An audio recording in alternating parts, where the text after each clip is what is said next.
Ustes besok. Ustes. Bismillah, alhamdulillah, wassalatu wassalamu ala rasulillah wa ala alihi wa sahbihi wa man walah. Ahlan wa sahlan wa marhaban bi al-ikhwah se-DPW Palu ya, Sulteng. Alhamdulillah Yes. dipercayakan untuk membawakan materi fikih khatib atau fikih khutbah ya, fikih khutbah dan imam. Biasanya di diklat-diklat sebelumnya itu cuma fikih khutbah ya. Saya juga heran tiba-tiba ada tentang imam di sini. Dan biasanya kalau fikih khutbah saja selama ini pengalaman ya, itu kadang waktu tidak cukup ya, waktu sangat sempit untuk menyelesaikan fikih khutbah saja berkaitan dengan khatib. Dan di sini ditambah lagi dengan imam. Ini kayaknya kesulitan ya, kalau kita mau mengejar semuanya ya keteteran kita, kurang maksimal ya. Jadi kami batasi saja untuk materi ini tentang fikih khutbah ya. Karena sebetulnya materi fikih imam ini lebih banyak daripada fikih khutbah ya, karena fikih imam kita harus mengetahui apa saja syarat sah salat, rukun-rukun salat, pembatal-pembatal salat. Ini panjang sekali pembahasannya. Jadi kita batasi fikih khutbah saja ya, fikih khutbah. Apalagi saya lihat materinya terjadwal jam 9, sekarang kita sudah setengah 10 ini ya, jadi sudah terpotong, memang waktunya sudah terpotong waktunya ya. Jadi sudah waktunya terbatas ya, ditambah lagi lambat kita mulainya.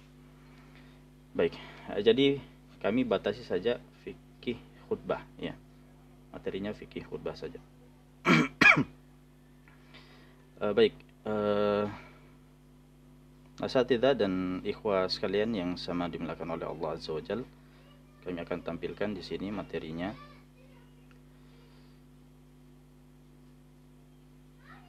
Ya. Jadi materi ini sangat penting untuk kita ketahui semua. Fikih khutbah Jumat. Nah, ini penulisannya ya. Ini penulisan sebagaimana di KBBI.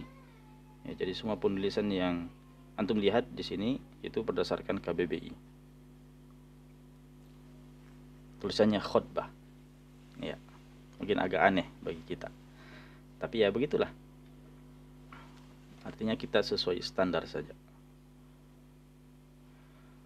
Ini sangat penting untuk diketahui para dai ya. Karena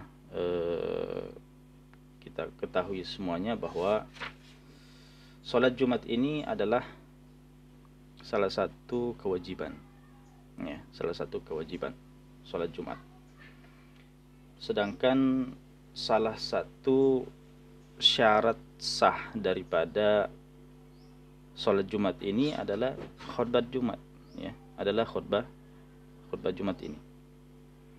Artinya jika khutbah Jumat ini tidak terpenuhi, maka konsekuensinya sholat Jumat kita tidak sah. Ya, sholat Jumat kita tidak sah. Maka peran seorang khatib sangat penting. Seorang khatib sangat penting. Dialah yang akan menjadi penentu ya, kewajiban ini terlaksanakan atau tidak. Ya, maka tanggung jawab khatib sebetulnya sangat besar. Ya. Tanggung jawab khatib sebetulnya sangat besar. Dia harus menunaikan kewajiban ini karena berkaitan dengan orang lain juga. Ya. Artinya ketika seorang khatib itu asal-asalan, ya konsekuensinya adalah khutbah Jumat tidak sah. Khutbah Jumat tidak sah, ya sholat Jumat kita tidak sah. Akhirnya semuanya sholat zuhur. Ya. Dan kita tidak inginkan itu terjadi pada dai-dai. Ya, seorang dai, seorang khatib harus paham betul tentang fikih khutbah Jumat ini.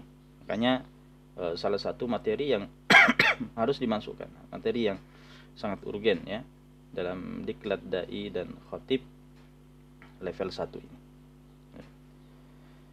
Jadi untuk menjadi seorang khatib itu harus butuh modal ya. Dan modalnya adalah mengetahui fikih khutbah Jumat ini. Saya pernah membaca meme tersebar. Disebutkan bahwasanya tidak layak untuk menjadi khatib orang yang tidak tahu Al-Quran dan Sunnah. Tidak layak jadi khatib orang yang tidak tahu Al-Quran dan Sunnah. Saya membaca meme ini kadang sedikit ya mau tertawa mau gimana. Saya memandangnya seakan-akan orang yang menulis itu tidak tahu bagaimana kenyataannya ya. Saya yakin orang yang menulis itu tidak mengetahui bagaimana hakikat di medan dakwah. Menunggu seseorang memahami Al-Quran dan Sunnah semuanya kemudian menjadi khatib, ya tidak ada yang layak menjadi khatib. Tidak ada yang layak menjadi khatib. Pertama, siapa yang menguasai Al-Quran? Semuanya. Siapa yang menguasai Sunnah? Semuanya. Ya. Siapa?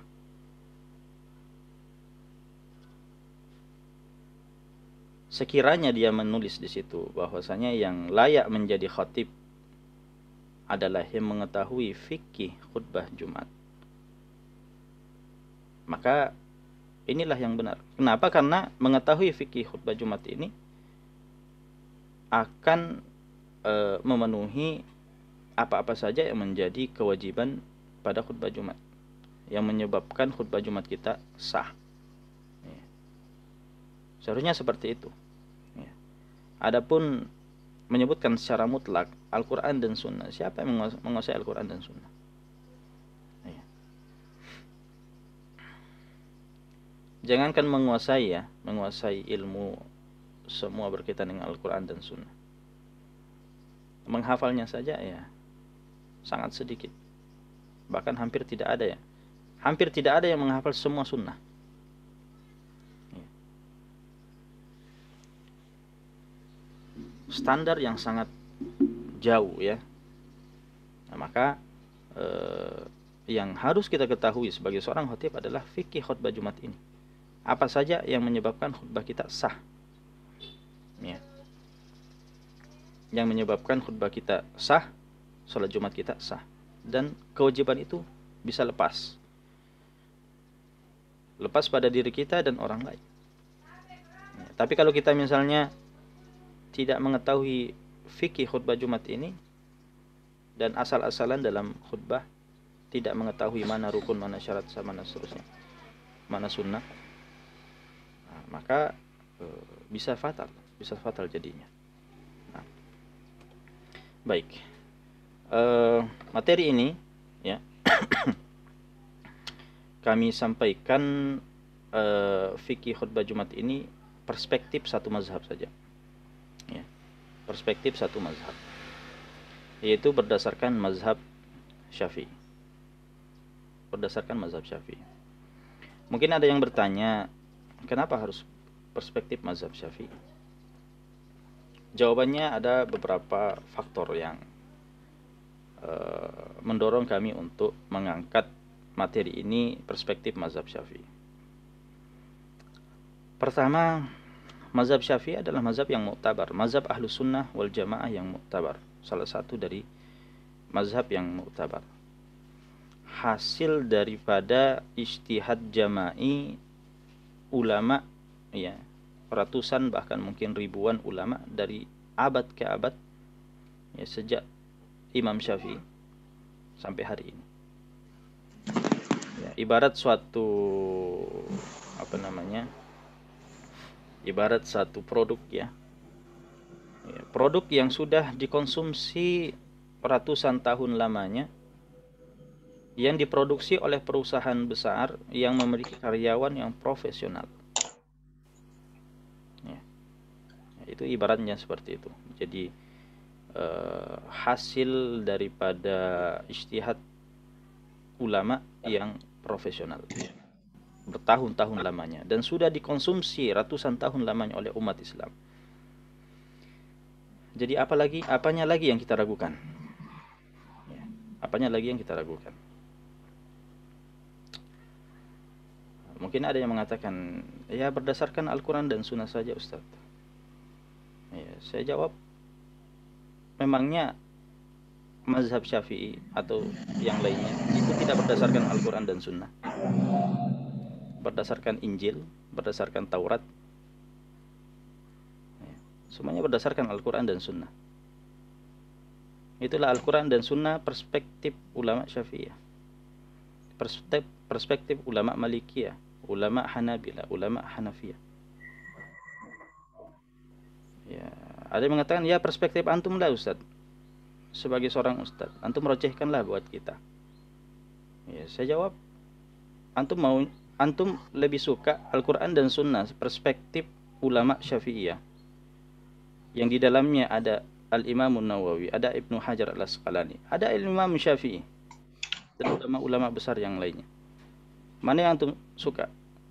Al-Quran dan Sunnah perspektif mereka atau Al-Quran dan Sunnah perspektif Ayub Subandi, yang mungkin baru antum kenal hari ini? Ya.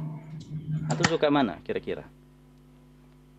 Antum suka hasil ijtihad ratusan bahkan ribuan ulama selama ratusan tahun lamanya, yang telah dikonsumsi oleh umat Islam ratusan tahun lamanya, dengan pendapat ya saya pribadi ya, yang baru belajar kemarin? Mana yang antum suka kira-kira? Ya. Ada yang mengatakan, tapi kan kita tidak berdasarkan mazhab Ustaz, kita ini berdasarkan yang rajih. Rajih menurut siapa? Rajih menurut siapa? Rajih itu relatif. Apa yang diputuskan oleh ulama Syafi'i itulah rajih menurut ulama Syafi'iyah. Apa yang rajih menurut Hanabila itulah yang apa yang rajih ya menurut Hanabila, apa yang rajih menurut Malikiyah, apa yang rajih menurut Hanafiyah. Jadi seperti itu. Rajih itu relatif ya. Antum meminta pendapat rajih menurut saya pribadi, datang ustadz lain mengajar materi yang sama, datang dengan rajih yang berbeda dengan saya. Datang ustadz yang ketiga, datang dengan pendapat yang rajih menurut dia. Rajih itu siapa? Siapa tolak ukur rajih? Ulama kita, ulama Saudi misalnya. Ya. Saya punya buku 2 jilid perbedaan antara 3 ulama, Syekh Albani, Syekh bin Baz, Syekh Utsaimin. Nah, rajih menurut siapa? Mereka saja berbeda. Nah, jadi anggapan bahwasanya ada pendapat rajih khusus ya sebagai mazhab yang kelima daripada 4 mazhab. Jadi ada mazhab Hanafi, Maliki, Syafi'i, Hambali, kemudian ketiga adalah mazhab Al-Quran dan Sunnah, mazhab rajih, itu tidak ada. Tidak ada. Ya. Dan sekedar apa namanya? Coba dimatikan dulu suaranya. Yang lain. Halo.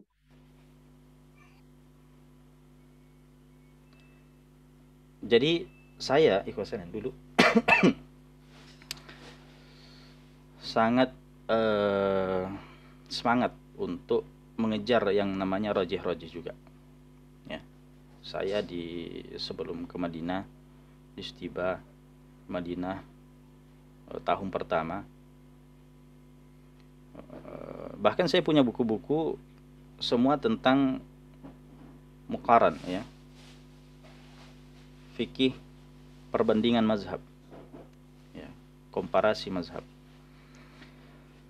Setiap ada buku baru yang saya temukan di mana penulisnya mengkomparasi, membandingkan setiap mazhab dan datang dengan pendapat yang rajih, itu langsung saya beli.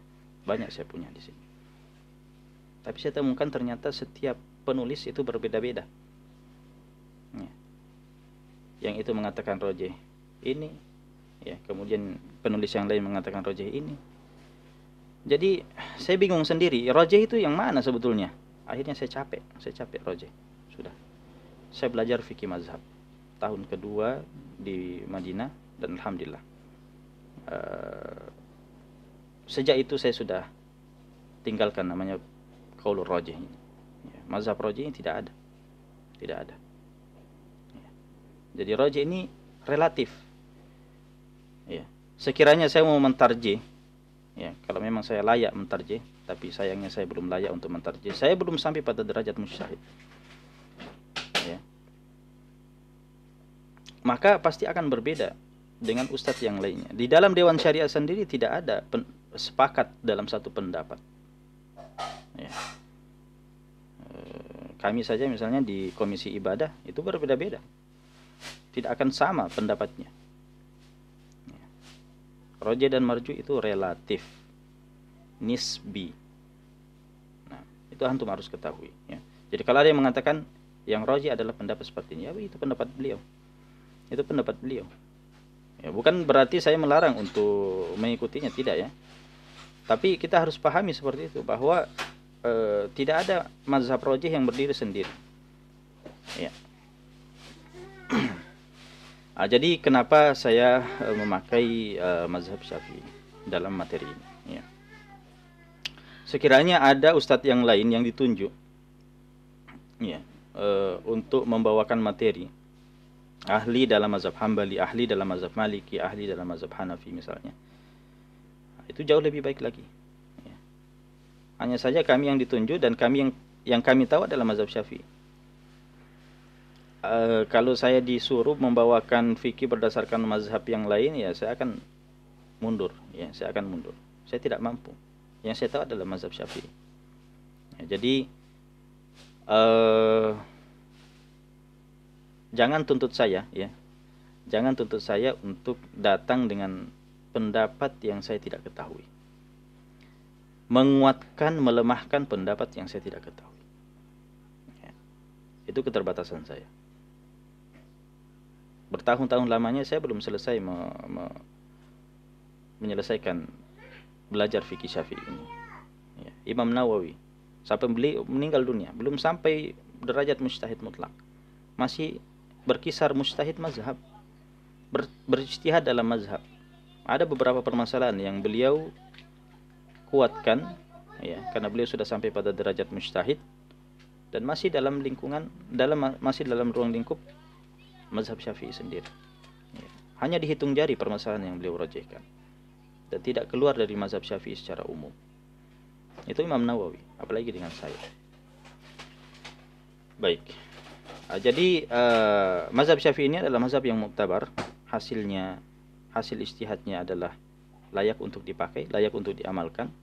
Bahkan ya, saya sejak semalam lihat-lihat pendapat-pendapat mazhab yang lain. Saya bisa simpulkan hampir saja ya, ketika antum menguasai apa saja apa saja pendapat ulama Syafi'i dalam masalah khutbah Jumat ini dan antum amalkan, itu otomatis sah menurut mazhab yang lain. Ya, itu otomatis sah menurut mazhab yang lain. Karena fikih khutbah Jumat ini yang lebih ketat itu mazhab Syafi'i. Lebih ketat mazhab Syafi'i. Yang lebih longgar itu dari satu sisi, kalau khutbahnya saja ya, itu mazhab Hanafi.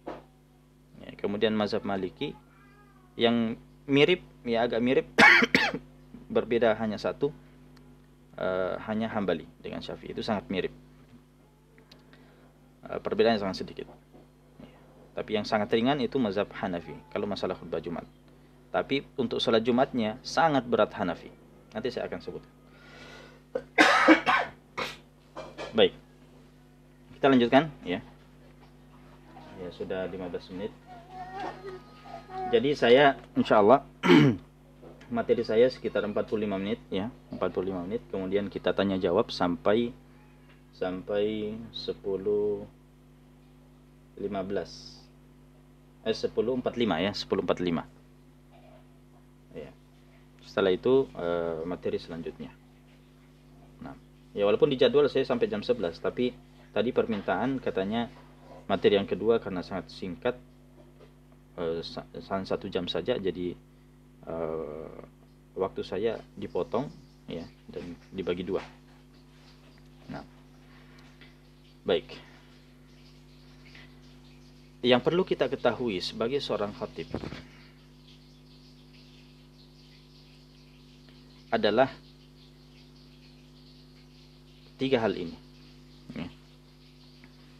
Bahwasanya khutbah yang kita sampaikan itu terdiri daripada rukun, syarat sah, dan sunnah. Rukun, syarat sah, dan sunnah. Ya. Dan setiap pelajaran fikih sebetulnya ada seperti ini. Ya, dalam masalah wudu, dalam masalah sholat, zakat, ya, puasa, haji. Ya, kalau haji ditambah lagi ada wajib. Dan ini sebetulnya kunci belajar fikih. Ya, kunci belajar fikih antum menguasai hal-hal ini. Dan disinilah ulama berbeda-beda. Ya. Antum mau mengamalkan khutbah Jumat, rukunnya itu perspektif siapa? Perspektif apa saja rukun Jumat, rukun khutbah Jumat itu? Apa saja syarat sahnya? Apa perbedaan antara rukun dan syarat? Ini sama-sama wajib, ya. Ini sama-sama wajib. Inilah yang menentukan, dua ini rukun dan syarat sah. Inilah yang menentukan sah tidaknya khutbah. Ya, ini sama-sama wajib. Adapun sunnah itu pelengkap saja. Pelengkap. Ya. Bukan berarti pelengkap berarti ditinggalkan, tidak. Tapi yang menentukan sah tidaknya khutbah itu adalah ini. Rukun dan syarat sah atau ibadah-ibadah yang lain. Wudu, sholat, ya. Itu antum harus perhatikan apa rukunnya, apa syarat sahnya. Nah, disinilah ulama berbeda-beda. Jangan kira bahwa rukun dan syarat sah setiap ibadah itu sama, semuanya sama. Ya, mungkin sebagian besar sama ya, tapi disitulah letak perbedaan ulama. Ya, rukun khutbah Jumat perspektif mazhab Syafi'i berbeda dengan Hambali. Ya, walaupun sebagian besarnya sama. Begitu juga dengan Maliki, begitu juga dengan Hanafi. Nah, jadi yang antum jadikan tolak ukur selama khutbah Jumat itu rukun perspektif siapa? Atau jangan-jangan antum tidak tahu rukun apa yang dipakai untuk khutbah. Selama antum khutbah selama ini, ya, tidak tahu rukunnya saya pakai versi siapa. Ya. Atau jangan-jangan rukun sendiri, definisi rukun saja kita tidak tahu. Ya. Nah, jangan sampai seperti itu. Jangan sampai seperti itu. Nah, inilah yang kita tidak inginkan terjadi pada dai. Ya. Kita mau dai naik mimbar, tahu rukun, syarat sah, sunnah, agar dia bisa menjalankan khutbah itu dan sah. Ya, sah. Dan saya yakin kalau antum datangkan rukun, syarat sah, sunnah, atau rukun syarat sah mazhab Syafi'i khutbah Jumat itu sah menurut ulama yang lainnya, karena mazhab Syafi'i yang paling ketat. Ya, beda kalau antum datang dengan mazhab yang lain, maka ya menurut ulama Syafi'i tidak sah. Dan kita di Indonesia ini ya mau tidak mau, rela tidak rela, ya, akui atau tidak akui, kebanyakan amalan itu perspektif mazhab Syafi'i. Walaupun mengaku ya saya tidak bermazhab Syafi'i, tapi kita bisa buktikan ya, masih banyak amalan-amalan yang berdasarkan mazhab Syafi'i. Ya. Apalagi antum di Palu ya, di Sulawesi Tengah sana, itu masih sangat kental saya rasa mazhab Syafi'i di sana. Ya, diamalkan oleh saudara-saudara kita yang lain. Yes. Ya. Apalagi kalau di Jawa ya, di Jawa, Sumatera. Ya. Baik, jadi tidak masalah kita pakai mazhab Syafi'i ini sebagai tolak ukur, sebagai salah satu tolak ukur kita. Ya. Kalau mau pelajari mazhab yang lain ya bisa, insya Allah kapan-kapan. Ya, kalau ada yang ahli dalam mazhab yang lain, mazhab Hambali, mazhab mazhab Maliki, mazhab Syafi'i. Bisa. Mazhab Hanafi bisa. Ya. Baik. Nah, bisa kita lihat di sini apa yang menjadi inti ibadah itu adalah rukun. Inti ibadah itu adalah rukun. Kemudian bagian luar adalah syarat, dan paling luar itu adalah sunnah. Ya. Saya tidak ingin mengangkat definisi apa itu rukun syarat menurut fuqaha, tapi saya ringkas saja ya, bahwasanya rukun itu perkara yang wajib yang ada di dalam ibadah. Jadi di dalam ibadah itu apa-apa saja yang wajib itulah rukun. Ya. Yang menentukan ibadah itu sah atau tidak, dan letaknya di dalam ibadah itu namanya rukun. Saya kasih contoh misalnya wudhu. Ya. Apa yang merupakan rukun wudhu? Misalnya cuci muka. Ya, cuci tangan sampai siku. Itu namanya rukun. Kenapa? Karena di dalam wudhu. Misalnya sholat membaca Al-Fatihah, ya, ruku, sujud, itu di dalam sholat itu sendiri. Itu namanya rukun, ibadah yang wajib di dalam ibadah. Ya. Apa bedanya dengan syarat? Rukun dan syarat sama-sama wajib. Rukun dan syarat sama-sama wajib. Syarat yang saya maksud ini adalah syarat sah ya, karena ada syarat wajib, ada syarat sah. Syarat sah yang saya maksud juga adalah wajib, hukumnya adalah wajib yang menentukan ibadah itu sah atau tidak. Tapi letaknya di mana? Syarat sah itu letaknya sejak ibadah itu belum dilakukan. Jadi sejak di luar ya, sebelum ibadah itu dilakukan, dan harus berlaku sampai ibadah itu selesai. Ya, itu namanya syarat. Bedanya dengan rukun tadi hanya di dalam ibadah. Kalau syarat ini sebelum ibadah itu dimulai dan harus berlaku sampai ibadah itu selesai. Itu namanya syarat. Itu bedanya ya. Jadi kalau bedanya antara rukun dan syarat itu dari segi apanya ya? Waktunya saja ya. Dari segi waktunya. Syarat ini lebih lama. Sebelum ibadah itu harus sudah berlaku memang dan sampai ibadah itu selesai. Adapun rukun hanya di dalam ibadah itu saja. Ya, jadi itu saja bedanya. Hukumnya sama-sama wajib. Sama-sama menentukan sah tidaknya suatu ibadah. Ya, ini antum harus bawa menjadi bekal antum. Ya, mau itu belajar tentang taharah, mau itu belajar tentang sholat, mau belajar tentang yang lainnya. Ya, itu ada. Semuanya ada seperti ini. Adapun sunnah itu adalah pelengkap. Ya, sunnah adalah pelengkap. Dikerjakan dapat pahala, tidak dikerjakan tidak mendapat dosa. Tapi bukan berarti ya tidak wajib ya ditinggalkan saja, tidak. Bukan begitu maksudnya. Sunnah itu walaupun tidak wajib, kalau dia ditinggalkan karena tidak ada hajat, itu hukumnya makruh. Makruh. Antum meninggalkan sunnah dan antum mampu melakukannya, ya, dan tidak ada juga hajat meninggalkannya, maka hukumnya makruh. Ya, tapi kalau misalnya ada hajat untuk meninggalkannya, maka boleh-boleh saja. Boleh-boleh saja. Nah, jadi sunnah di sini perspektif fikih ya, bukan perspektif ahli hadis. Ya, sunnah. Sunnah bukan lawan daripada bid'ah. Ya, tidak. Nah, nah sekarang saya mau bertanya ya kepada para dai dan khatib. Berapa rukun khutbah Jumat? Enggak usah jangan dulu menurut mazhab Syafi'i ya. Saya mau menurut antum yang selama ini antum yakini ketika melakoni khatib Jumat. Ya, silakan. Siapa yang bisa berikan jawaban?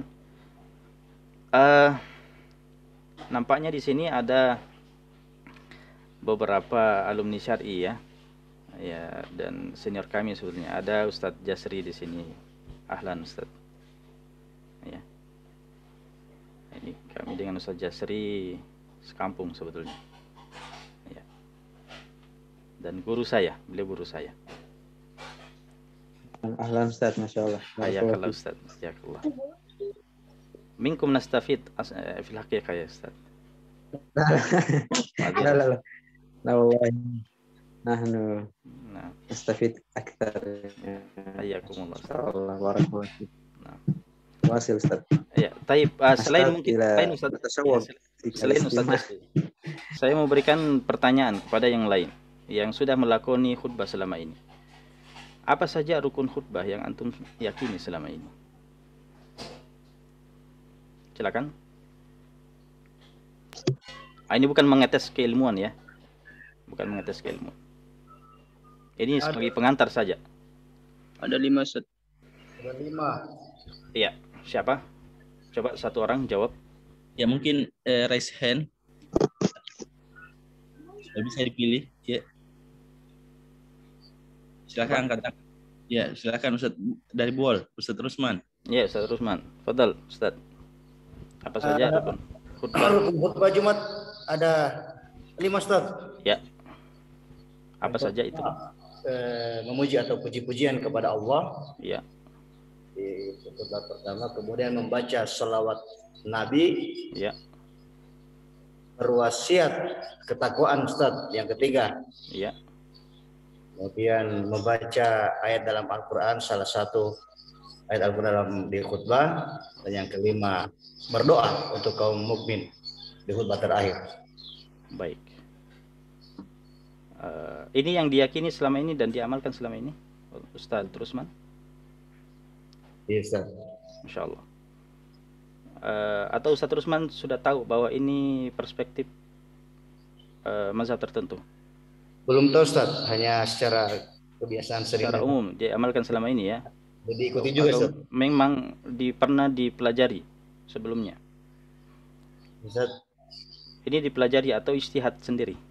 hasil dengar-dengar dari para khotib yang lain Ustaz. Masya Allah. Masya Allah. Tadi disebutkan membaca ayat. Kalau tidak salah saya dengar tadi membaca ayat di salah satu ya.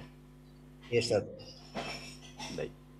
Biasanya di surah Ali Imran Ustaz. Ajakan untuk bertakwa kepada Allah dan janganlah selalu mereka dalam keadaan berislam Ustaz. Baik, barakallahu fikum Ustaz Rusman. Ustaz. Ada yang lain? Sama ya nanti.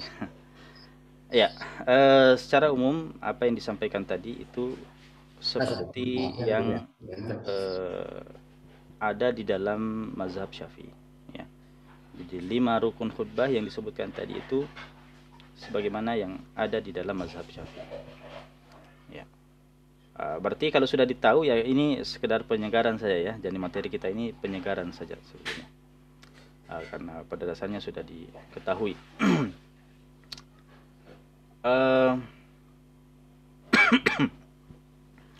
5 rukun khutbah mazhab Syafi'i ini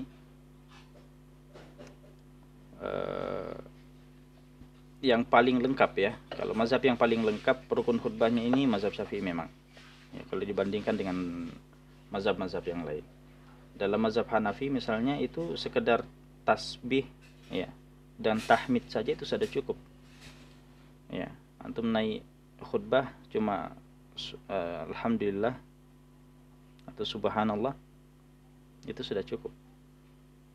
Kalau kadar minimalnya ya. Ya kalau sunnah-sunnahnya kan beda lagi. Tapi kadar minimalnya seperti itu dalam mazhab Hanafi. Ya, makanya sangat longgar mazhab Hanafi itu. Kalau mazhab Maliki lebih banyak lagi daripada mazhab Hanafi tadi. Mazhab Hambali hampir mirip dengan mazhab Syafi'i. Kecuali doa, ya, kecuali doa yang terakhir disebutkan itu tidak wajib dalam mazhab Hambali. Baik. Kita lihat berapa rukun khutbah Jumat dalam mazhab Syafi'i.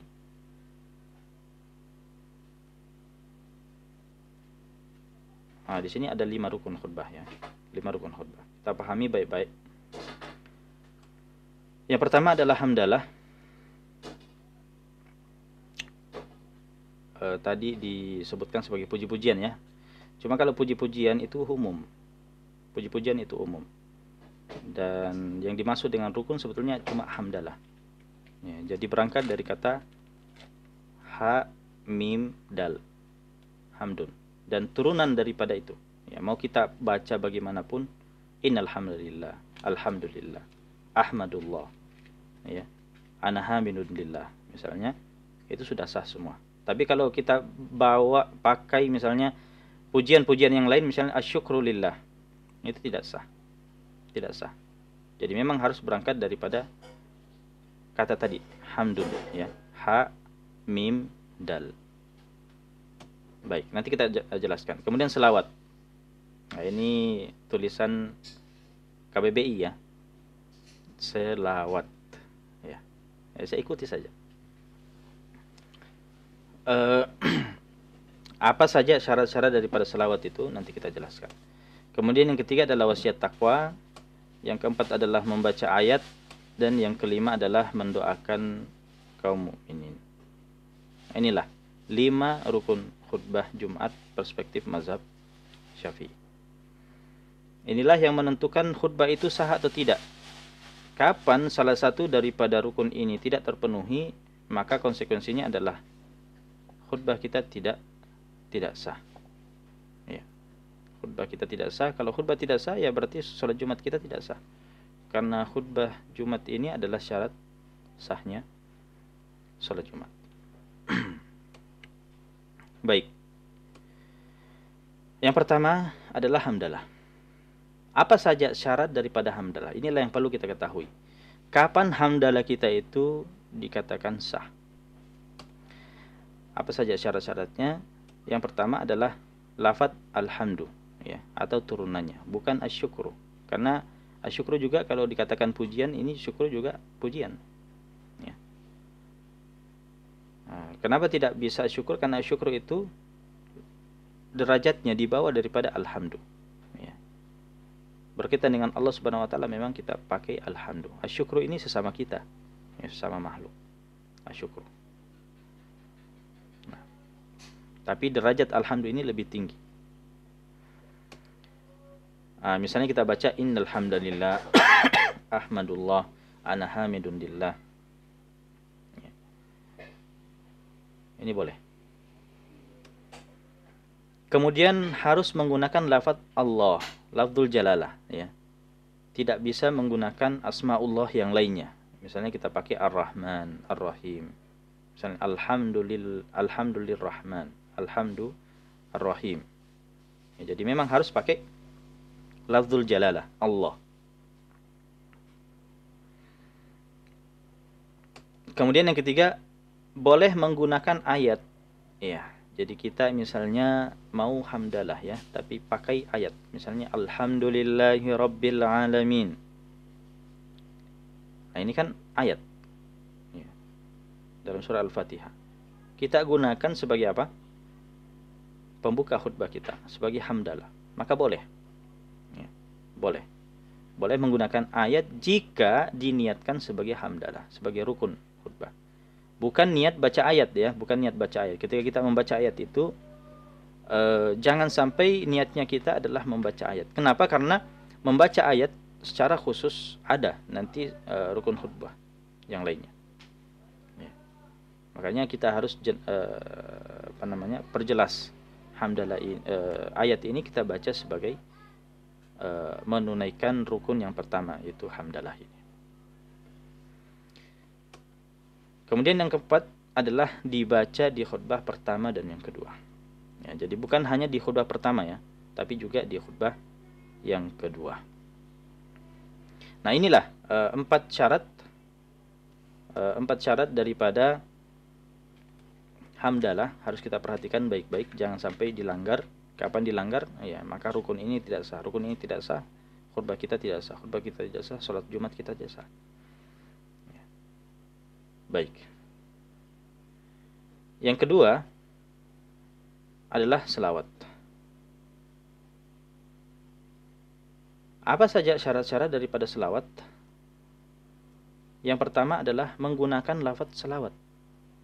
Ya, lafaz selawat itu apa? Usalli atau as-salatu. Makanya kita katakan Allahumma sholli. Nah.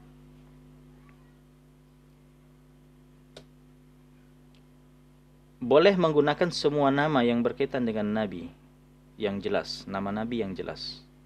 Ya. Jadi kita pakai misalnya Allahumma sholli ala Nabi, Allahumma sholli ala Rasul, atau Allahumma sholli ala Muhammad. Itu kan jelas semua, sudah jelas bahwa yang dimaksud adalah Nabi. Bukan hanya dengan kata ganti, ya, bukan hanya dengan kata ganti huwa. Saya pernah diskusi dengan orang. Orang itu mengatakan bahwa ya cukup kita mengatakan sallallahu alaihi wasallam, sallallahu alaihi wasallam. Ketika itu sudah ada dalam khutbah, maka itu sudah cukup mewakili rukun yang kedua ini. Ucapan sallallahu alaihi wasallam. Saya katakan tidak sah. Kenapa? Karena di dalam ucapan sallallahu alaihi wasallam tidak ada nama Nabi yang jelas di dalam. Yang ada adalah huwa, kata ganti. Sallallahu alaihi huwa. Ini kata ganti. Ya. Kalau dalam mazhab Syafi'i itu belum sah. Harus pakai identitas Nabi yang jelas. Mau pakai kata Nabi, mau pakai kata Rasul, mau pakai kata Muhammad, ya terserah. Tapi untuk sekedar huwa, Allahumma sallallahu alaihi wasallam, itu belum cukup, belum mewakili rukun yang kedua ini. Ya. Makanya kita bisa pakai Allahumma sholli ala Muhammad, Allahumma sholli ala Nabi, Allahumma sholli ala Rasul. Ya, nama Nabi yang lain juga Allahumma sholli ala al-Mahi, Allahumma sholli ala Abil Qasim. Ya, itu ada kunyah. Ada ya kunyah Nabi. Nah. Taib. Kemudian syarat yang lain daripada selawat ini adalah dibaca di khutbah pertama dan yang kedua. Ya, jadi berlaku di khutbah pertama dan di khutbah yang kedua. Berikutnya wasiat takwa yang ketiga. Wasiat takwa yang ketiga adalah rukun khutbah yang ketiga adalah wasiat takwa. Rukun khutbah yang ketiga adalah wasiat takwa. Apa saja syarat-syaratnya? Yang pertama adalah tidak harus dengan lafaz al-wasiyah. Kan biasanya kita dengar usi nafsi wa iyyakum bitaqwallah. Usikum bitaqwallah. Jadi kata usi. Ya, al-wasiyah. Artinya saya mewasiatkan. Apakah harus disebutkan seperti itu? Tidak harus. Tidak harus. Jadi jangan pahami wasiat takwa itu harus ada kata usi. Ya, walaupun disebutkan ya itu lebih bagus ya, itu lebih bagus. Tapi apakah diyakini wajib? Tidak. Bukan itu yang wajib. Ya. Kemudian dan tidak harus dengan lafaz takwa. Ya. Jadi kan biasanya yang disebutkan secara langsung itu usikum bitaqwallahi. Saya mewasiatkan kepada kalian untuk bertakwa kepada Allah. Tapi apakah harus lafaz itu yang disebutkan? Tidak harus. Cukup maknanya saja. Makna daripada wasiat takwa adalah esensinya adalah mengajak kepada ketaatan dan menjauhi maksiat. Itulah esensi daripada takwa. Jadi kalau kita sampaikan misalnya kita katakan mengajak misalnya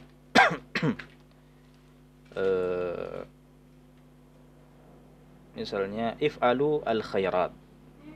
Ya. If'alu al-khairat wajtanibu al-ma'asi. Ini sudah mewakili wasiat takwa. Ya, jadi kita mengajak untuk melakukan ketaatan dan mengajak untuk menjauhi maksiat. Itu sudah esensi daripada wasiat takwa. Tidak harus dengan kata wasiat dan kata takwa secara langsung. Ya. Tapi sekiranya dipakai ya usikum bitaqwallah, ya, itu sudah sah, ya, sudah sah. Ya, tapi maksud saya jangan sampai itu yang diyakini sebagai kewajiban sehingga ketika ada orang yang khutbah misalnya ya, ada orang yang khutbah dan meyakini bahwasanya meyakini misalnya wasiat takwa itu harus lafadz usikum bitaqwallah, ya. Kemudian khotibnya dia lihat, ini dari tadi saya tidak mendapati khotib ini, saya tidak mendengar khotib ini mengucapkan usikum bitaqwallah. Ya. Akhirnya dia mengingkari apa yang kita lakukan. Ya. Kita bisa menjawab bahwasanya wasiat takwa ini tidak harus dengan lafadznya, tapi cukup dengan esensinya, cukup dengan maknanya, ya. Ya, walaupun diucapkan dengan bahasa Arab, ya, karena mengucapkan dengan bahasa Arab itu adalah syarat sah, nanti kita sebutkan, ya. Baik, yang ketiga adalah boleh menggunakan ayat jika diniatkan sebagai wasiat takwa, ya. Biasanya kita kan baca ayat, misalnya ya ayyuhalladzina amanuttaqullaha haqqa tuqatih wa la tamutunna illa wa antum muslimun. Nah, ketika kita baca ayat ini niatnya sebagai apa? Apakah kita jadikan sebagai wasiat takwa? Ya, karena di dalamnya adalah ittaqullah, ada kata ittaqullah haqqa tuqatih. Ataukah kita baca ayat ini dengan niat rukun yang lain, yaitu membaca ayat? Itu harus kita perjelas. Ya, kalau kita mau pakai sebagai wasiat takwa, berarti kita harus datang lagi dengan ayat yang lain. Ya. Kalau kita baca dengan sebagai ayat, berarti kita harus datang dengan wasiat takwa khusus. Itu yang ketiga. Yang keempat adalah dibaca di khutbah pertama dan kedua. Ya, jadi sampai saat ini kita sudah tahu bahwa untuk hamdalah, selawat, dan wasiat takwa semuanya harus ada di khutbah pertama dan ada di khutbah kedua. Ya, khutbah pertama dan khutbah kedua. Adapun yang keempat dari rukun khutbah adalah membaca ayat. Membaca ayat. Apa saja syaratnya membaca ayat dalam khutbah sebagai rukun khutbah? Yang pertama adalah ayatnya dipahami. Ya, jadi ayat itu adalah ayat yang dipahami, bukan ayat ya sekedar misalnya tsumma nadhar. Itu kan ada dalam Al-Qur'an. Apakah sudah cukup seperti itu? Tidak. Nah, sekarang apakah satu ayat utuh atau boleh dipotong satu ayat itu? Yang penting misalnya dipahami. Nah, ini ada khilaf dalam mazhab Syafi'i sendiri. Nah, maka ayat utuh menurut Ibnu Hajar. Ibnu Hajar di sini adalah Haytami, bukan Al-Asqalani, ya. Kemudian boleh sebagian saja, boleh sebagian ayat tidak utuh menurut Ar-Ramli. Ini khilaf dalam mazhab Syafi'i. Kalau kita mau lebih selamat, ya kita baca satu ayat utuh, ya. Satu ayat utuh. Saya kira kalau kita baca satu ayat utuh, maka kita diacungkan jempol juga oleh Ar-Ramli, ya. Artinya sah juga. Ya, beda kalau kita misalnya datang dengan sebagian ayat saja, maka kita masih digugat oleh Ibnu Hajar. Ya, jadi seperti itu menyikapi masalah khilafiyah itu. Ya, apa yang kita lakukan, ya, bukan malah mengambil ranah mujtahid dengan langsung mentarjih, ya. Mentarjih itu tidak mudah, ikhwas sekalian. Mentarjih itu ranah seorang mujtahid. Kita ini belum sampai pada mujtahid. Kita semua ini adalah muqallid. Ya. Walaupun ada yang mengatakan ada tingkatan yang muttabi', ya, seperti yang disebutkan oleh Imam Syatibi, tapi kenyataannya beliau sendiri mengatakan bahwa ya dirinya adalah muqallid. Ya, Imam Syatibi menyadari dirinya adalah muqallid. Ya, jadi kalau Imam Syatibi saja yang mengatakan ada tingkatan namanya muttabi', dan beliau mengatakan bahwa dirinya masih muqallid, maka bagaimana lagi dengan kita? Ya, siapalah kita dibandingkan Imam Asy-Syatibi? Dan beliau juga menjelaskan bahwa namanya muttabi itu hampir tidak ada, ya. Kenyataannya tidak ada, karena muttabi itu kalau dia bisa berijtihad maka dia masuk dalam ranah mujtahid. Kalau dia belum bisa berijtihad maka dia masuk dalam ranah muqallid. Nah, itu kata Imam Syatibi. Cuma sebagian orang hanya membaca pembagian Imam Syatibi itu dan tidak membaca penjelasan beliau secara lengkap. Nah, jadi hanya dua saja, ya, mujtahid dan muqallid, dan kita menyadari diri kita adalah muqallid. Kita semua adalah muqallid. belum ranah kita sebagai seorang mujtahid. Ketika menghadapi khilaf seperti ini, baik dalam mazhab atau intern mazhab, apa yang kita lakukan? Ya kita kerjakan yang muttafaq alaihi. Khurujan minal khilaf, keluar daripada ranah khilaf para ulama. Ya, kita mengambil satu ayat utuh. Ya, saya kira itu langsung semuanya mengatakan sah. Ya. Sama juga dengan rukun khutbah yang kita pelajari ini. Kalau kita amalkan apa yang ditetapkan oleh mazhab Syafi'i ini, akan sah menurut semua ulama. Ya, itu saya pelajari semalam ya. Nah. Baik. Yang kedua adalah dibaca di khutbah pertama atau ya, garis bawahi di sini atau. Kalau tadi hamdalah, selawat dan wasiat takwa kan semuanya khutbah pertama dan khutbah kedua. Kalau ini dibaca di khutbah pertama atau kedua. Ya. Ya, artinya boleh di khutbah pertama, boleh di khutbah kedua. Dan boleh kedua-duanya. Kalau mau baca ayat di khutbah pertama dan baca ayat di khutbah kedua, silakan, tidak masalah. Boleh. Nah. Tapi jangan sampai salah satu dari keduanya tidak ada. Ya. Dua-duanya tidak ada. Tidak ada di khutbah pertama, tidak ada di khutbah kedua. Nah, ini bahaya. Baik. Yang kelima adalah mendoakan kaum mukminin. Ya, syarat-syaratnya apa?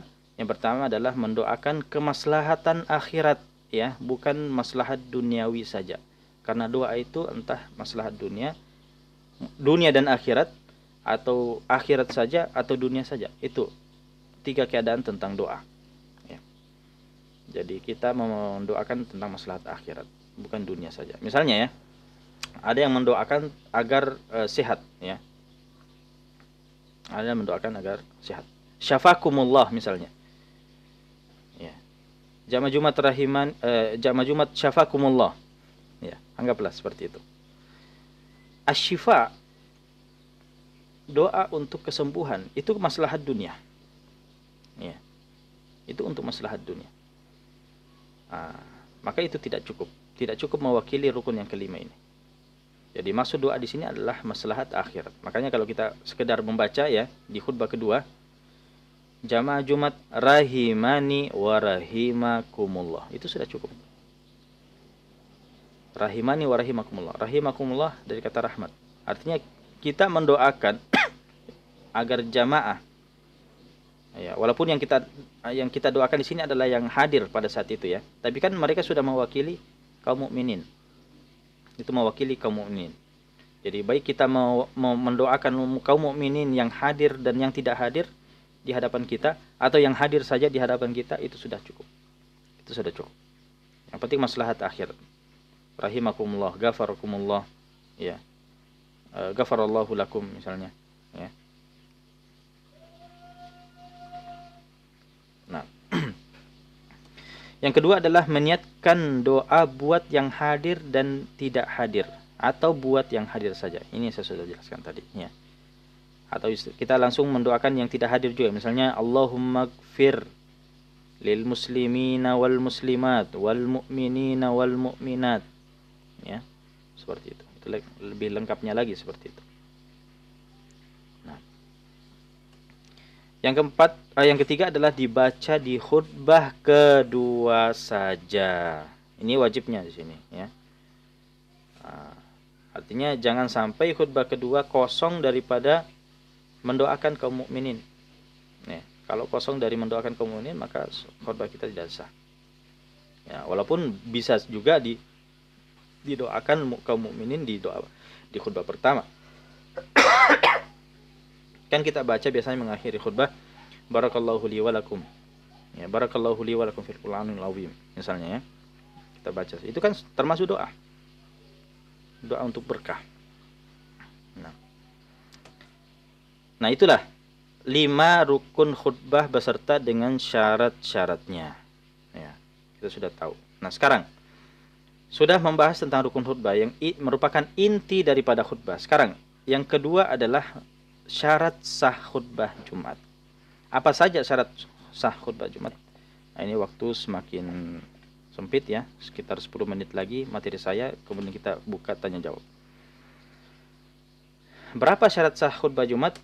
Syarat sah khutbah Jumat dalam mazhab Syafi'i ada 10. Ada 10. Ya. Dan inilah yang paling banyak ya dalam mazhab Syafi'i dibandingkan mazhab-mazhab yang lainnya. Ya. Walaupun ada di mazhab yang lainnya satu dua syarat yang tidak ada dalam mazhab Syafi'i yang sebetulnya sangat urgen juga. Khususnya dalam mazhab Hanafi. Mazhab Hanafi untuk syarat sah ini lebih ketat. Kalau tadi rukun khutbahnya sangat longgar, ini sekarang syarat sahnya itu ketat mazhab Hanafi ini. Jadi kalau mau mengambil rukun khutbahnya mazhab Hanafi, ya harus juga terpenuhi syarat sahnya mazhab Hanafi. Ya, salah satu syarat sah mazhab Hanafi yang sangat ketat menetapkan bahwasanya sholat Jumat itu ya harus berdasarkan izin daripada pemerintah. Harus berdasarkan izin pemerintah. Dan harus ditunaikan dalam kota yang memiliki pemerintah dan qadhi, hakim. Ya, jadi kalau kita sekarang pengadilan kan apakah setiap kecamatan pengadilan? Pengadilan biasanya di mana?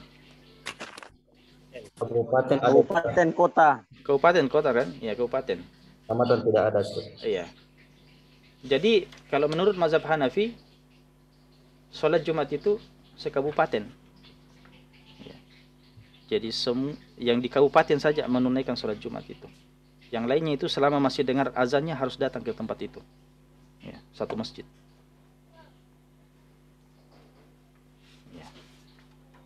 Itu dalam mazhab Hanafi. Ya. Saya lanjutkan saja. 10 syarat sah khutbah Jumat. Yang pertama adalah memperdengarkan kepada 40 jemaah. Nah, ini adalah syarat yang sama dengan mazhab Hambali, ya, memperdengarkan kepada 40 jemaah. Karena memang dipersyaratkan dalam sholat Jumat itu dilakukan secara berjamaah. Itu disepakati oleh ulama. Berapa jumlah minimalnya? Ini yang ada perbedaan dalam mazhab Syafi'i dan Hambali 40, dalam mazhab Maliki 12 dan mazhab Hanafi itu cuma 3 orang dengan imam. Ya, 3 orang dengan imam. Nah, itu. Saya pribadi kalau khutbah ya, saya kadang lihat jamaah ini cukup 40 tidak ini. Ya, cukup 40 tidak. Kalau tidak cukup 40 misalnya, kurang daripada 40, maka saya taklid pada mazhab Maliki. Saya taklid pada mazhab Maliki yang mengatakan 12. Ya, tapi ikuti juga aturan main mazhab Maliki, jangan ambil enaknya saja. Ya, apa saja yang wajib dalam mazhab Maliki itu harus kita lihat juga. Ya, jadi kita taklid langsung banting setir. Ya, semuanya kita ikuti aturan mainnya mazhab Maliki. Nah, tapi saya katakan tadi bahwa kalau kita sudah rukun khutbahnya mazhab Syafi'i, otomatis akan memenuhi mazhab-mazhab yang lain. Itu istimewanya kalau kita tahu rukun khutbahnya mazhab Syafi'i. Ya. Jadi rukun khutbah dalam mazhab Maliki itu sudah ada dalam mazhab Syafi'i. Walaupun lebih sedikit ya, lebih lengkap mazhab Syafi'i. Ya.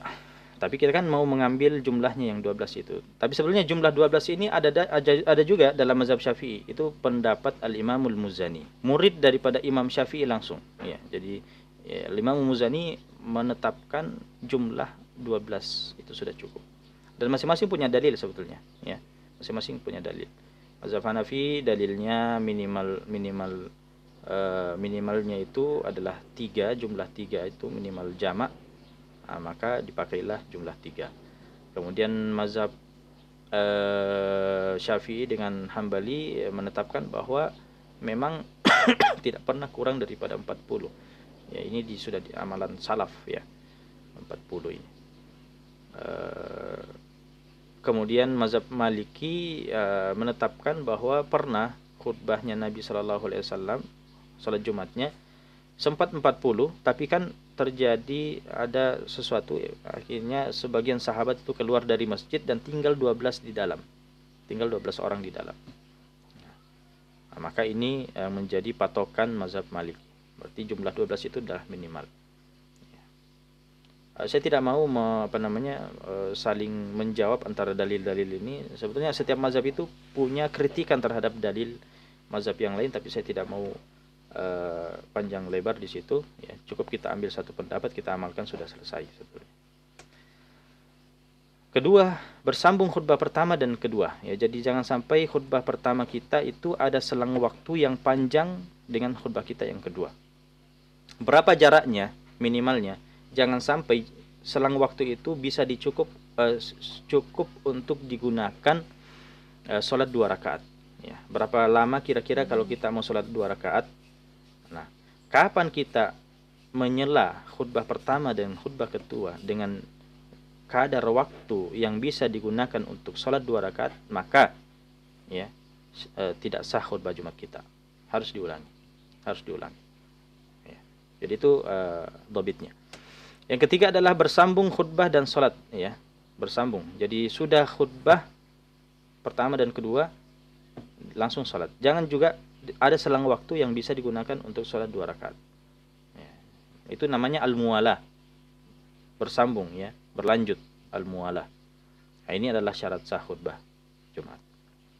Ya, jadi tidak ada coffee break, ya.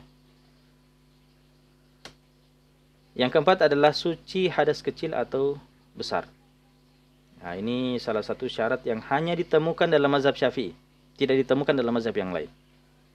Mazhab yang lain tidak harus, ya, tidak harus khutbah itu dalam keadaan suci. Ya. Tapi kalau kita dalam keadaan suci, maka saya kira semua mazhab menerima. Ya, semua mazhab mengatakan itu yang lebih baik. Dan itu yang wajib dalam mazhab Syafi'i. Nah, karena mazhab Syafi'i memandang bahwa khutbah Jumat ini adalah sholat. Ya, maka dipersyaratkan sebagaimana yang dipersyaratkan dalam sholat. Makanya beberapa hukum-hukum tentang sholat zuhur itu berlaku dalam sholat Jumat, mazhab Syafi'i. Misalnya, ya, bisa dijamak dengan sholat asar, jamak takdim, sholat Jumat. Itu dalam mazhab Syafi'i. Karena memang mazhab Syafi'i menganggap bahwa sholat Jumat ini adalah sholat zuhur. Ya, makanya khutbah Jumatnya ini adalah 2 rakaat dan sholat Jumatnya adalah 2 rakaat, totalnya 4 rakaat, sebagaimana sholat zuhur. Ya, yang mempunyai juga qabliyah dan ba'diyah. Baik, selanjutnya yang kelima adalah suci dari najis, ya, pada baju, badan dan tempat khutbah. Ini sama dalam sholat, ya, sama dalam sholat. Dan ini juga kita temukan hanya dalam mazhab Syafi'i saja. Kemudian syarat yang keenam, berdiri jika mampu. Berdiri jika mampu. Artinya kalau tidak mampu ya boleh duduk, ya. Kemudian yang ketujuh adalah menutup aurat. Ini kan semua sebagaimana dalam sholat, menutup aurat. Dan aurat yang ditutup adalah dari arah samping dan dari arah atas, ya. Adapun dari arah bawah tidak, kalaupun terbuka dari arah bawah tidak membatalkan, tidak dianggap auratnya terbuka. Ya, misalnya ada yang pakai baju seperti ini, pakai sarung, tapi tidak pakai dalaman, yang jika dilihat dari arah bawah kelihatan auratnya ke atas. Nah, apakah seperti itu sudah sah? Sudah dianggap menutup aurat? Ya, sudah sah. Ya, sudah sah. Misalnya dia sholat di atas tempat yang tinggi, di atas rumah misalnya, ya, kelihatan dari bawah, ada orang yang lewat dari bawah dan melihat auratnya. Jika melihat ke atas, apakah sholatnya orang itu sah atau tidak? Tetap sah, ya, tetap sah. Ya, adapun orang yang di bawah kalau sengaja melihat, ya, berulang kali, maka ini dia yang berdosa, Nah, tapi apakah sholatnya sah? Tetap sah. Nah, maka begitu juga dalam khutbah Jumat. Jadi menutup aurat dari arah samping, entah itu depan, belakang, kiri, kanan, atau dari atas. Yang kedelapan adalah duduk di antara 2 khutbah. Ya, jadi duduk di antara 2 khutbah ini adalah syarat sah khutbah Jumat. Ya. Dalam mazhab yang lain tidak wajib ini. Ya. Kemudian yang ke-9 adalah berbahasa Arab. Ya, berbahasa Arab. Apa yang dimaksud dengan berbahasa Arab ini, ikhwan? Apakah dari awal khutbah sampai selesai khutbah harus berbahasa Arab semuanya? Apa yang dimaksud berbahasa Arab ini? Berlaku pada apa saja? Berlaku pada rukun khutbah yang kita jelaskan tadi. 5 rukun khutbah itu semuanya harus berbahasa Arab. Ya. Jadi kalau ada yang khutbah misalnya naik khutbah ya. Naik. Tanpa salam pun, ya, dia tidak salam. Dia langsung alhamdulillah. Wassalatu wassalamu ala Rasulillah. Usikum bitaqwallah. Ya ayyuhalladzina amanu taqullaha haqqa tuqatih wa la tamutunna illa wa antum muslimun. Kemudian dia duduk. Dia berdiri lagi. Alhamdulillah wassalatu wassalamu ala Rasulillah. Usikum wa nafsi bitaqwallah. Allahumma ighfir lil muslimina wal muslimat wal mu'minina wal mu'minat wa aqimus shalah. Sah apa tidak? Khutbahnya sah apa tidak? Belum sah. Sah? Sah. Sudah sah. Sudah sah. Ya, bahkan mungkin khutbah terpendek di dunia. Ya. Kalau kita mau sekedar melepaskan kewajiban, ya seperti itu sudah sah. Karena dia sudah lakukan rukun-rukunnya, ya, dia datangkan semua syarat sah. Yang dia tinggalkan hanya sunnah-sunnahnya saja. Ya. Nah, jadi kita lihat kalau dia tinggalkan itu karena ada hajat, ya ada hajat misalnya. Nah, maka boleh. Tapi kalau tidak ada hajat dia tinggalkan secara sengaja sunnah-sunnahnya, maka hukumnya makruh. Hukumnya makruh. Ya. Jadi adapun ceramahnya itu sebelumnya ceramahnya ikhwas sekalian itu tidak wajib. Ya. Itu bukan kewajiban. Ya, walaupun hikmah kita khutbah itu kan menyampaikan pesan, maka ya kita juga tidak ingin hanya sekedar melepaskan kewajiban. Ya, jadi khutbah Jumat ini ikhwas sekalian adalah ibadah yang dia adalah ibadah mahdhah ya. Dia adalah ta'abbudi, bukan maqulatul makna. Kalau kita katakan dia adalah maqulatul makna yang bisa dinalar, maka kita katakan ya ceramah biasa aja. Dan inilah yang dipahami oleh mazhab Hanafi. Mazhab Hanafi mengatakan ya khutbah Jumat itu adalah maqulatul makna. Akhirnya ya sekedar ceramah biasa saja. Ya, sekedar alhamdulillah, subhanallah, itu sudah sah. Tapi mazhab Syafi'i memandang dia adalah ta'abbudi, maka harus datang sebagaimana aturannya. Ya. Bukan sekedar ceramah biasa saja. Kemudian yang 10 adalah syarat yang terakhir adalah dimulai setelah masuknya waktu zuhur. Ya, jadi waktu zuhur itu sejak kapan masuknya? Ya, maka dimulai. Ini mazhab jumhur ulama seperti ini. Berbeda dengan Hambali. Hambali walaupun belum masuk waktu zuhur sah. Ya. Baik, inilah 10 syarat khutbah Jumat ya. Perlu kita perhatikan juga selain daripada rukun-rukun tadi. Ya, yang ke-10 ini berarti kita harus pastikan rukun pertama yang kita ucapkan ketika kita khutbah harus masuk dalam waktu. Ya, masuk dalam waktu zuhur. Pastikan ya, jangan tergesa-gesa ya, jangan tergesa-gesa. Biasanya panitia masjid sudah sudah ada yang azan atau dia berpatokan dengan jamnya dan jamnya adalah salah. Ya, saya pernah 2 pekan yang lalu ya, saya sampaikan, ini jam antum salah. Zuhur belum masuk. Ya, dia sudah persilahkan saya naik. Ya, saya kata enggak bisa. Ya, konsekuensinya bahaya ini kalau saya naik, saya khutbah, enggak sah khutbah kita. Ya, mendingan kita tunggu dulu. Kita tunggu dulu sampai masuk waktu. Baik, nah itulah syarat sah khutbah. Sekarang sunnah-sunnah khutbah. Nah, sunnah-sunnah khutbah ini yang saya sebutkan tadi adalah dikerjakan mendapat pahala, ditinggalkan tidak mendapat dosa. Ya. Tapi ditinggalkan dengan sengaja tanpa ada hajat, maka hukumnya makruh. Maka sebaiknya kita mendatangkan sunnah-sunnah ini. Apa saja sunnah-sunnahnya? Ya, banyak sebetulnya. Ya, yang pertama adalah rukun dilakukan secara tertib. Tertib sebagaimana yang sebutkan tadi. Jadi tertib itu tidak wajib ya. Ada yang selawat dulu, wasiat takwa dulu, ya. Kemudian hamdalah atau baca ayat dulu, kemudian itu tidak harus tertib, itu sunnah. Ya. Kemudian yang kedua, menggunakan mimbar atau tempat yang tinggi. Jadi mimbar yang sunnah itu yang penting adalah tinggi, itu intinya sebetulnya. Ya. Jadi mimbar sunnah itu jangan pahami bahwa yang tiga lantai ya, 3 tangga itu ya, itu salah satu mimbar Nabi. Tapi tidak selamanya Nabi SAW khutbah di mimbar seperti itu. Pernah Nabi SAW khutbah di atas batu, pernah khutbah di atas unta. Ya, jadi intinya adalah tempat yang tinggi.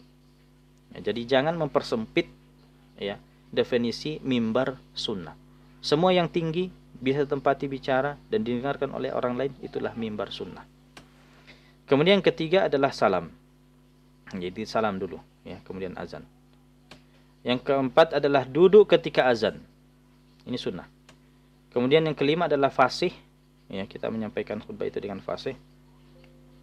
Nah, ini sudah mau lobet laptop saya. Tunggu dulu. Tapi kalau saya cas, ini akan bunyi, ada bunyi sebentar ini. Nah, ini. Tapi jelas ya, untuk mendengarkan ya. Jelas. Ya, jelas. Apa nih, karena daripada mati. Jelas. Kemudian fasih, kemudian yang keenam tidak terlalu panjang atau tidak terlalu pendek juga. Ini durasi khutbah ya. Jangan terlalu panjang, jangan terlalu pendek. Kemudian sunnah yang lain tidak menoleh. Ya, jadi khutbah itu tidak sebagaimana ceramah biasa ya, kita ya kesana kemari. Ya. Tapi ini sunnah. Kalaupun kita melakukan ya menoleh kesana kemari ya tidak melanggar rukun atau syarat sah. Kemudian menggunakan tongkat ya, atau sesuatu yang kita pegang ya. Bisa menggunakan pagar daripada mimbar ya biasanya agak. Yang kesembilan adalah jemaat diam menyimak khutbah. Ini sunnah dalam mazhab Syafi'i. Ini berkaitan dengan jamaah. Bukan wajib ya, dalam mazhab yang lain wajib. Dan lain-lain banyak sebenarnya sunnah-sunnah khutbah. Tapi saya mau fokus pada rukun dan syarat sah, karena ini yang wajib antum ketahui sebagai seorang khatib. Baik, sisa waktu kita manfaatkan ya mungkin 10 atau 15 menit kita manfaatkan untuk diskusi ya. Taib, fadal Ustadz Nasrullah ya dari DPD Buol ya. Langsung Ustaz. Ya, silakan. Pertanyaannya Ustaz. Ya. Yang pertama, apakah wajib untuk berwasiat takwa di khutbah kedua, di kedua khutbah itu, atau boleh salah satunya saja? Kemudian yang kedua, apa ayat wasiat takwa bisa digabung dengan rukun keempat, yaitu membaca ayat secara sempurna? Yang ketiga, atau saya jawab dulu ya. Kalau tadi saya lupa. Ya karena ini mengganggu suara ini. Suara antum juga tidak saya dengarkan baik-baik. Yang pertama tadi berkaitan dengan wasiat takwa ya, wasiat takwa. Saya sudah sampaikan tadi bahwa syarat daripada wasiat takwa di antara syaratnya adalah dibaca di khutbah pertama dan khutbah yang kedua ini. Yang keempat sini. Dibaca di khutbah pertama dan kedua. Ya. Jadi bukan di khutbah pertama saja, bukan di khutbah kedua saja, tapi kedua-duanya harus ada wasiat takwa itu tadi. Ya. Kemudian baca ayat apakah bisa diniatkan digabung ya, baca ayat dengan apa tadi? wasiat takwa, Ustaz. Dengan wasiat takwa tidak. Ini dua rukun yang berbeda, tidak bisa digabung, harus didatangkan masing-masing. Ya. Apa pertanyaan ketiga?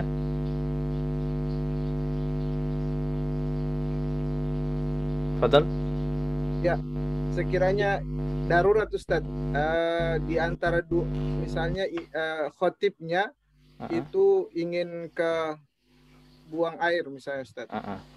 Kira-kira bisa di antara dua khutbah itu diisi lari ke toilet Ustaz? Kalau dia lari ke toilet tapi kan bahaya ini kalau dia lama kemudian waktunya sudah cukup bisa digunakan untuk 2 rakaat, ya bisa batal. Maka sebaiknya dia istikhlaf, dia mengambil pengganti saja. Ya, jadi siap-siap naibnya naik. Dan naibnya naik itu langsung saja rukun khutbahnya dan langsung masuk khutbah kedua. Ya, datangkan rukun khutbahnya saja. Yang wajibnya saja. Tidak perlu mengulangi ceramahnya dari awal tadi, tidak. Cukup datangkan rukun khutbahnya. Alhamdulillah wassalatu wassalamu ala Rasulillah. Usikum bitaqwallah. Kemudian baca satu ayat, atau nanti di khutbah kedua baca ayatnya, terserah. Ya. Itu solusinya. Cukup? Ya lanjut mungkin. Ya lanjut Ustaz. Ya, silakan Ustadz Soekarno dari Banggai.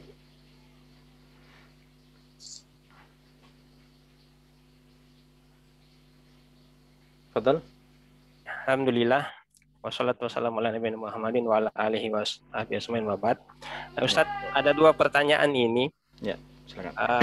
Pernah kejadian ketika khotib di khutbah yang kedua masih menggunakan bahasa Indonesia. Kemudian ada jamaah yang langsung minta khotibnya turun karena tidak sah khutbahnya.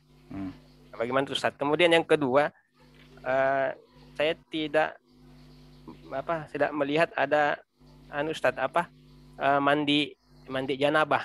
Ini masuk mandi dalam apa ini Ustaz? Jumat. Mandi Jumat, mandi janabah ini. Ya, itu dua Ustaz. Syukran. Ya.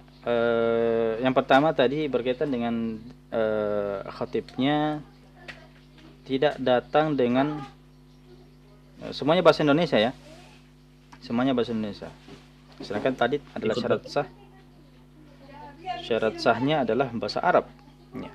Artinya walaupun dia datang dengan rukun khutbah di khutbah yang kedua, namun menggunakan bahasa Indonesia, ya tetap tidak sah. Karena syarat sah rukun adalah berbahasa Arab. Ya, masih ada wasiat, masih ada apa yang namanya? Masih ada wasiat tapi dalam bahasa Indonesia di khutbah yang kedua. Masih ada tambahan tausiah gitu, tambahan ceramah gitu. Iya, tapi kan dipersyaratkan wasiat takwa itu harus berbahasa Arab. Iya, berbahasa Arab tapi ditambah lagi dengan bahasa Indonesia di khutbah yang kedua itu. Tidak masalah kalau dia datang lagi dengan bahasa Indonesia. Yang penting rukunnya sudah terpenuhi, sudah ada alhamdulillah, selawat, wasiat takwa berbahasa Arab, ya. Ditambah ayat kalau memang di khutbah pertama belum datang dengan ayat. Kemudian ada doa juga, semuanya berbahasa Arab, tapi diselangi dengan ceramah, masih ada ceramah, maka tidak masalah. Ya. Jadi itu yang dimaksud ya. Kalau itu yang dimaksud maka tetap sah.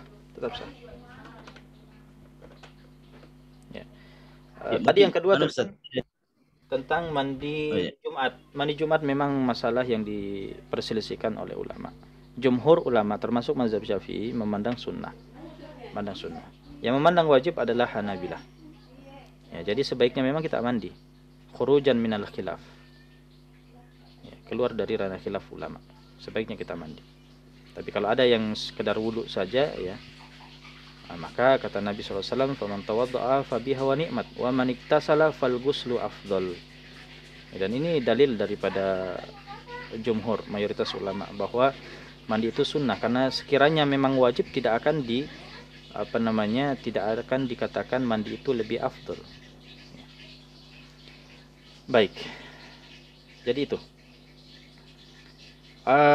Pertanyaan berikutnya silakan Ustaz Sukriyadi dari Palu, fadhal. Bismillah, syukur. Yang saya mau tanyakan Ustaz, bagaimana jika khutbah Jumat, misalnya khatibnya terlalaikan dari salah satu rukun,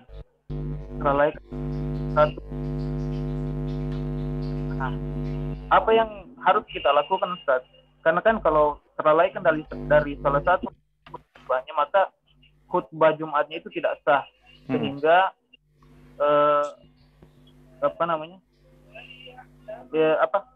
yang kita lakukan itu bagaimana Ustaz? Kalau misalnya Solusinya? Ya, solusinya Ustaz. Ya. Kalau saya pribadi, selama khatib itu datang dengan rukun khutbah, baik mazhab Syafi'i atau selainnya, itu tetap sah. Ya. Saya misalnya di bawah duduk, ada khatib khutbah. Anggaplah dia tidak datang dengan rukun mazhab Syafi'i, tapi dia tetap datang rukun dengan mazhab Hambali atau mazhab Maliki, mazhab Hanafi. Itu tetap sah. Itu tetap sah. Bagi saya ya, bagi saya. Tapi kan di sebagian tempat orang memang yang mereka yakini ya memang satu pendapat, ya mazhab Syafi'i. Ya. Nah, kalau memang seperti itu keadaannya, ya solusinya adalah setelah sholat Jumat, sholat zuhur. Diganti dengan sholat zuhur. Sholat Jumatnya tadi tidak sah. Itu solusinya. Ya.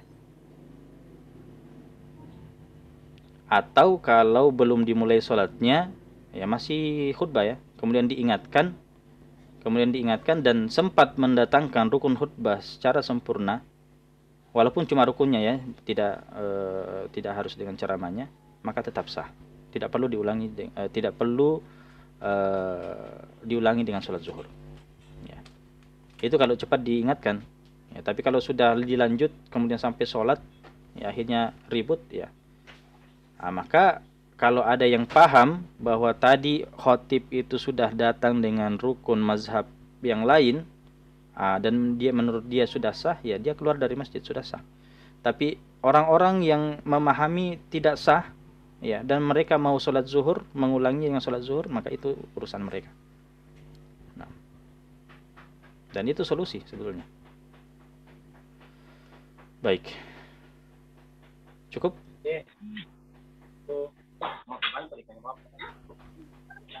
Silakan, ada yang lain? Ya, Ustadz Irfan Ibrahim. Ustadz Irfan Ibrahim. Ya, silakan. Ya, Irfan.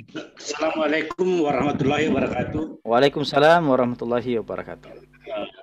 Mungkin agak Ustaz, bagaimana sekiranya kita khatib, kita menyampaikan sesuatu dan jemaah itu tidak terima, dan mungkin karena ilmunya akhirnya mereka menarik kita atau memaksa kita turun.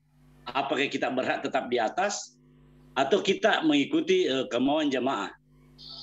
Dan yang kedua Ustaz, apakah juga berlaku seperti hadisnya Rasul bahwa ketika kita melihat jemaah masuk di masjid dan tanpa salat tahiyatul masjid, apakah kita juga bisa menegur bahwa harus tahiyatul masjid dulu? Dan bagaimana kalau banyak orang yang seperti itu Ustaz? Sekira demikian Ustaz. Assalamualaikum warahmatullahi wabarakatuh. Waalaikumsalam warahmatullahi wabarakatuh. Yang pertama tadi diturun paksakan oleh jamaah ya. Diturun paksakan oleh jamaah. Apa yang harus kita lakukan? Ya kita bisa mengalah. Kita bisa mengalah. Nah, makanya awal kita naik khutbah itu ya kita perhatikanlah materi khutbah kita itu najis tadi ya. Najis ya. Oh, maksudnya saat khutbah. Yang lain tolong suaranya, afwan yang lain. Ya, lanjut Ustaz. Jadi pertama kita sebelum naik khutbah ya kita harus memilih materi. Ya, ini saran saya ya, saran saya, dan sebetulnya bukan perkara yang bijak ketika seorang dai khatib mengangkat masalah khilafiyah di atas mimbar Jumat. Ya. Jadi diangkat dalam khutbah Jumat itu adalah masalah-masalah yang muttafaq alaihi. Mengingat akhirat, mengingat kematian, menegakkan pokoknya perkara-perkara yang disepakati. Jangan mengangkat perkara yang mukhtalafun fihi di atas mimbar Jumat, di atas khutbah Jumat. Ya. Kalau mau masalah khilafiyah ya bisa di dalam taklim ya. Adapun khutbah Jumat ini memang sifatnya mau'izah. Ya, sifatnya kita memberikan nasihat. Ya. Dan kita mau menggugurkan kewajiban kita yaitu sholat Jumat ini. Nah, jadi diharapkan agar tidak membawa materi-materi yang kontroversi, masalah khilafiyah. Apalagi kalau sifatnya ngotot ya. sudah masalah khilafiyah tidak bisa menyikapi ya masalah khilaf lagi, ngotot pendapatnya. Nah, ini tidak boleh seperti itu. Nah, itu pertama. Ya, tapi kalaupun kita misalnya tidak disuka oleh jamaah dipaksa turun, ya kita mengalah, tidak masalah. Ya, apalagi menjadi imam, ini imam sebetulnya ya, dalam kasus ini imam. Seorang imam itu makruh menjadi imam ketika jamaah tidak suka. Ya. Nah, maka ya bisa kita analogikan kepada khatib Jumat yang juga akan melakoni imam setelah khutbahnya. Nah. Apa Ustaz bisa saya sambung sedikit Ustaz? Iya. Tentang itu tadi Ustaz, bagaimana kalau terbalik dia Ustaz? Kita menjadi makmum atau jemaah ikuti hadir dari salah satu masjid yang salat Jumat. Tiba-tiba hatibnya dalam khutbahnya itu karena pernah terjadi itu Ustaz, dia menyinggung-nyinggung bahwa bahkan memfitnah ustaz-ustaz kita, dan kita pun punya kekuatan untuk menarik dia walaupun itu bukan masjid kita. Iya. Apakah juga bisa kita lakukan itu Ustaz, menarik mereka? Dan Bisa. apakah salat Kalau Jumat memang nanti sah? ayah kekuasaan kita sebetulnya harus menegakkan amar ma'ruf nahi munkar di sini. Ini bukan khutbah Jumat lagi, ini adalah ya sudah keterlaluan, ini sudah ghibah di atas mimbar, menjadikan mimbar itu sebagai fasilitas untuk berkhibah, apalagi di khutbah Jumat. Ya kita turunkan. Ya, kita yang punya kekuasaan kita turunkan, kita ingkari kemungkaran ini. Nah. Masya Allah. Ya. Baik, syukran Ustaz. Ya. Ya, baik. Gimana waktu ini sudah 10.53? Mungkin Ustaz Aswanto sudah bergabung? Ya, alhamdulillah Ustaz Aswanto sudah bergabung. Ya. Ada lanjut. Masya Allah. Hayakumullah Ustaz. Sekali. Hayakumullah. Fadhal. Ya mungkin satu lagi Ustaz. Ada pertanyaan yang mendesak dari Bu Ol. Iya, silakan satu lagi. Ya, terakhir ya. Ya, baik Ustaz. Syukron. Bagaimana dengan Ustaz tentang adab dalam berpakaiannya Ustaz? Apakah kalau kita kan mungkin paham dengan celana panjang, apakah sudah cukup dengan celana panjang Ustaz? Kita seorang khatib atau harus sarung Ustaz? Itu satu. Kemudian kedua, apakah misalnya jamaahnya ketika tidak paham bahasa Arab, terus kita khutbahnya semua bahasa Arab dari awal sampai selesai, apakah itu sudah juga bisa Ustaz, apa tidak apa-apa atau seperti apa? Dan yang terakhir Ustaz, misalnya sementara jalan khutbah Ustaz, tiba-tiba gempa bumi dan jamaah serta khatibnya keluar lari dari luar masjid, ketika tenang apakah mau dilanjutkan lagi khutbahnya atau seperti apa Ustaz? Baik, saya singkat saja ya, karena ini laptop saya sudah sekarat ini. Waktu juga sudah. Nah, yang pertama tadi tentang pakaian ya, pakaian. Tadi yang wajib adalah menutup aurat. Itu yang pertama. Seorang khatib harus menutup aurat, dan penjelasannya saya sudah sampaikan. Aurat dari arah atas dan dari arah samping yang harus tertutup. Dari arah bawah tidak wajib, tapi ya tetap ditutup juga sebagai kehati-hatian ya. Itu yang wajib. Adapun masalah modelnya itu mengikuti kebiasaan sebenarnya. Urf, kita mengikuti urf bagaimana di tempat kita. Ya, seorang khatib yang layak itu menggunakan